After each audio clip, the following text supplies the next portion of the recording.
हरे कृष्णा। श्री गर्ग संहिता के 12वें अध्याय के 8वें श्लोक में श्रीमती राधा रानी अन्य गोपियों से कहती है, श्री कृष्णस्य प्रसादार्थं कुरुते एकादशी व्रतं तेन वश्यो हरिः साक्षात् भविष्यति न संशयः। अर्थात, हे गोपियों, यदि आप भगवान श्री कृष्ण को प्रसन्न करना चाहती हैं तो एकादशी व्रत का पालन करो। इससे वे निश्चित रूप से वशीभूत हो जाते हैं, इसमें कोई संशय नहीं। शास्त्रों में बताया गया है कि भगवान गोविंद का स्मरण और एकादशी में उपवास, ये दोनों ही बद्ध जीवों को भव सागर से उद्धार कराने वाले हैं। सामान्य रूप से भौतिकतावादी लोग अपने पाप नष्ट करने के लिए और शरीर को स्वस्थ रखने के लिए एकादशी का उपवास करते हैं, लेकिन भगवान श्री कृष्ण के भक्तों के लिए एकादशी का व्रत श्री हरि को प्रसन्न करने का और अपनी भक्ति पथ में अग्रसर होने का एक सुअवसर होता है। एक भक्त कभी भी भौतिक कामनाओं के साथ एकादशी व्रत नहीं करता। इसके उदाहरण श्रीमद् भागवतम जैसे पुराणों में अम्बरीश महाराज की कथा में भी पाए जाते हैं। तो चलिए, इस आने वाली षटतिला एकादशी के उपलक्ष्य में आज हम एक सुंदर कथा का श्रवण करते हैं। वैवस्वत मनु के प्रपौत्र तथा राजर्षि नाभाग के पुत्र अम्बरीश महाराज संपूर्ण पृथ्वी के राजा थे।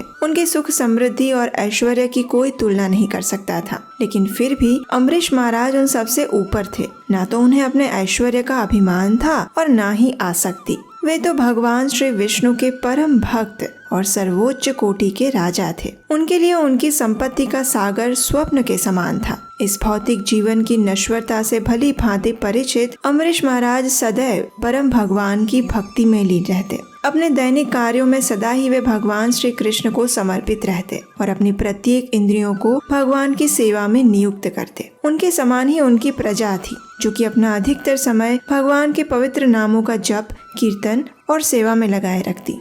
एक समय महाराज अम्बरीश ने अपनी पत्नी के साथ परम भगवान श्री कृष्ण को प्रसन्न करने के लिए वर्ष की सभी एकादशी तिथियों का पालन करने का संकल्प लिया। वर्ष के अंत में जब अंतिम एकादशी का पारण करने का दिन आया तो महाराज अम्बरीश ने धूमधाम से इस उत्सव को मनाया। उन्होंने परम भगवान तथा ब्राह्मणों की पूजा की, उन्हें प्रसाद वितरित किया और गौदान दिया। सभी नियमों को पूर्ण करके अब अम्बरीश महाराज अपने व्रत का पारण करने ही जा रहे थे और उसी समय दुर्वासा मुनि अपने अनेक शिष्यों के साथ उस स्थान पर पधारे। राजा ने बड़े ही प्रेम और आदर सत्कार से उनका स्वागत किया, उनसे भोजन करने के लिए प्रार्थना की। दुर्वासा मुनि ने भी राजा की प्रार्थना का स्वीकार किया और भोजन करने से पूर्व वे यमुना तट पर स्नान करने के लिए चले गए। लेकिन अब एक बहुत बड़ी समस्या आने वाली थी। राजा अम्बरीश को निर्धारित समय पर अपने एकादशी व्रत का पारण करना था और वे दुर्वासा मुनि की प्रतीक्षा करते रहे, लेकिन काफी समय बीत गया और दुर्वासा मुनि आए नहीं। अब पारण का समय भी निकला जा रहा था, सिर्फ एक घड़ी शेष रह गई थी। अब ऐसी स्थिति में राजा अम्बरीश के समक्ष धर्म संकट खड़ा हो गया।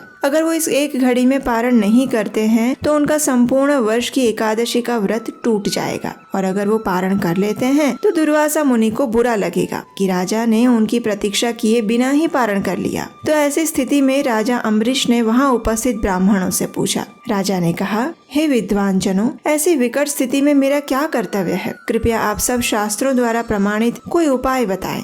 राजा की स्थिति को देखते हुए ब्राह्मणों ने कहा, हे राजन, इस स्थिति में शास्त्रों का कथन ये है कि आपने इन सभी एकादशियों का पालन संपूर्ण निर्जल रहकर किया है। इसलिए अगर आप भगवान के चरणामृत का स्वीकार कर लेते हैं तो इस जल से आपका पारण हो जाएगा और इस प्रकार आप दुर्वासा मुनि को भी संतुष्ट रख पाएंगे। ये सुनकर राजा ने वही किया जो ब्राह्मणों ने कहा। राजा ने भगवान के चरणामृत की सिर्फ एक बूंद स्वीकार की और अपने व्रत का पारण कर लिया। अब वे दुर्वासा मुनि के आने की प्रतीक्षा करने लगे। अब देखिए, इधर स्नान करने गए हुए दुर्वासा मुनि को समाधि में ही इस बात का पता चल गया कि अम्बरीश महाराज ने जल ग्रहण किया है। इस बात से दुर्वासा मुनि को अत्यंत क्रोध आया। उन्होंने सोचा, एक तुच्छ क्षत्रिय राजा ने मेरा अपमान किया है। मुझे भोजन के लिए आमंत्रित करके स्वयं मुझसे पहले उसने जल ग्रहण किया। उसकी इस उद्दंडता की सजा उसे अवश्य मिलनी चाहिए। ये सोचकर दुर्वासा मुनि ने क्रोध में अपने बालों की एक लट खींच कर निकाली। देखते ही देखते उस लट ने एक विशालकाय अग्नि राक्षस कृत्या का रूप ले लिया। ये एक ऐसा अग्नि दैत्य था जो संपूर्ण पृथ्वी को अपनी लपटों में समा सकता था। दुर्वासा मुनि ने उस कृत्या को आदेश देते हुए कहा, जाओ, इसी क्षण उस अभिमानी राजा अम्बरीश को जलाकर भस्म कर दो। उसने हमारा घोर अपमान किया है। शीघ्र जाओ, उसे भस्म करके आओ। अब आज्ञा पाते ही कृत्या पहुंच गई राजा अम्बरीश के समक्ष। महाराज अम्बरीश भी समझ गए कि क्या हुआ है, लेकिन वे भगवान के शुद्ध भक्त थे। कृत्या को देखकर वे थोड़े से भी विचलित नहीं हुए। उन्होंने उसे दुर्वासा मुनि का आशीर्वाद समझकर स्वीकार कर लिया और हाथ जोड़कर उसके समक्ष खड़े रह गए। लेकिन आपको क्या लगता है, जो भगवान के भक्त होते हैं उनकी ऐसी स्थिति में भगवान मौन खड़े रहेंगे? जी नहीं, भगवान अभी कोई आज्ञा दे उसके पहले ही सुदर्शन चक्र वहां पहुंच गया और एक क्षण में सुदर्शन ने अपने तीक्ष्ण तेज और शक्ति से उस कृत्या नामक अग्नि दैत्य को जलाकर भस्म कर दिया। और अब वह सुदर्शन दुर्वासा मुनि को भस्म करने के लिए उनके पीछे गया। जब दुर्वासा मुनि को यह पता चला तो वे अत्यंत लज्जित और भयभीत होकर सुदर्शन से बचने के लिए चारों ओर भागने लगे। आकाश, पाताल, समुद्र, गुफाएं, 10 दिशाएं, हर जगह सुदर्शन ने उनका पीछा किया। इंद्र इत्यादि तो क्या, स्वयं ब्रह्मा जी और शिव जी ने भी उन्हें शरण नहीं दी। आखिर भगवान शिव ने उन्हें दया पूर्वक भगवान श्री विष्णु के पास जाने का सुझाव दिया। भय से कांपते हुए दुर्वासा मुनि उसी क्षण भगवान नारायण के पास पहुँचे और उनसे प्रार्थना करते हुए कहने लगे, हे प्रभु, आप इस संसार के आदि और अंत हैं। आपके नाम का स्मरण करने मात्र से व्यक्ति नारकीय जीवन से मुक्त हो जाता है। आपके भक्त महाराज अम्बरीश के प्रति मैंने घोर अपराध किया है, कृपया मुझे क्षमा करें प्रभु। अब हम सब जानते हैं कि भगवान श्री हरि अपने भक्तों का अपमान कभी भी सहन नहीं कर सकते। वे भृगु ऋषि की लात अपने वक्ष स्थल पर सहन कर सकते हैं, लेकिन अपने भक्तों के प्रति किया गया अपराध कभी भी क्षमा नहीं करते। इसलिए भगवान विष्णु ने उनसे कहा, अहम भक्त पराधीनो हि स्वतंत्र इव द्विज साधुभिर्ग्रस्त हृदयो भक्तैर्भक्त जन प्रियः।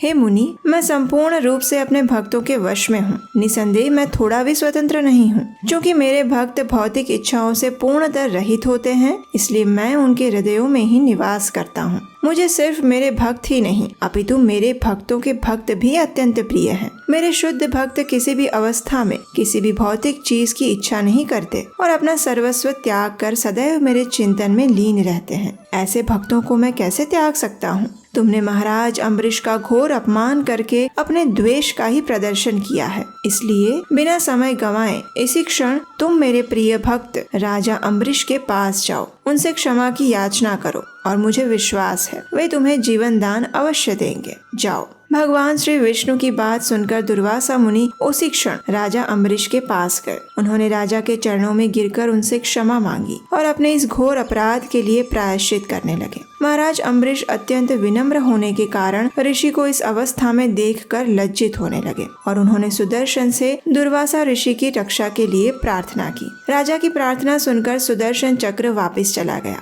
दुर्वासा मुनि ने राजा की स्तुति की और उन्हें आशीर्वाद प्रदान किया। इस कथा के माध्यम से हम समझ सकते हैं कि भगवान श्री हरि के लिए एकादशी तिथि और उस एकादशी व्रत का पालन करने वाले अपने भक्त कितने महत्वपूर्ण है। षटतिला एकादशी भी ऐसी ही एक महत्वपूर्ण तिथि है, जिसका पालन करने से मनुष्य के न सिर्फ समस्त पाप कर्मों का नाश हो जाता है, अपितु परम भगवान श्री कृष्ण इससे अत्यंत प्रसन्न होते हैं और मनुष्य अपने सर्वोच्च आध्यात्मिक गंतव्य की प्राप्ति करता है। माघ मास के कृष्ण पक्ष में आने वाली ये विशेष षटतिला एकादशी मनुष्य को भगवान श्री कृष्ण का शुद्ध प्रेम प्रदान करने में भी सक्षम है। बस शर्त ये है कि यदि उसे उतनी ही श्रद्धा, निष्ठा और नियम पूर्वक पालन किया जाए। इस एकादशी को षटतिला के नाम से जाना जाता है क्योंकि इस दिन 6 प्रकार से तिल का प्रयोग करने का महात्म्य बताया गया है और ये 6 प्रकार है: तिल से स्नान करना, तिल का उपटन लगाना, तिल का हवन करना, तिल डाला हुआ जल पीना,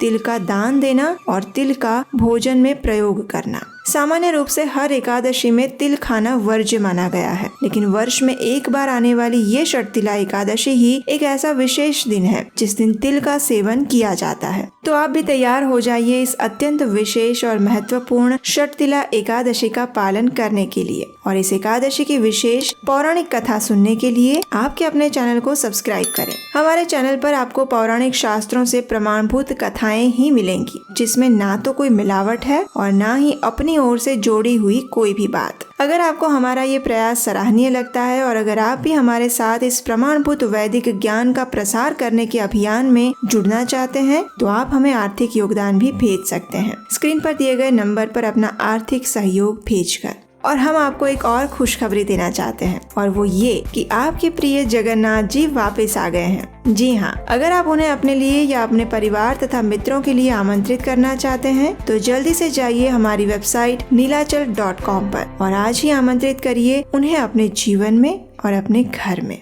तो चलिए माघ मास की इस पवित्र षटतिला एकादशी का श्रद्धा, निष्ठा और नियम पूर्वक पालन करते हैं और अपने मन, शरीर और चेतना को श्री कृष्ण के चरण कमलों पर केंद्रित करते हैं।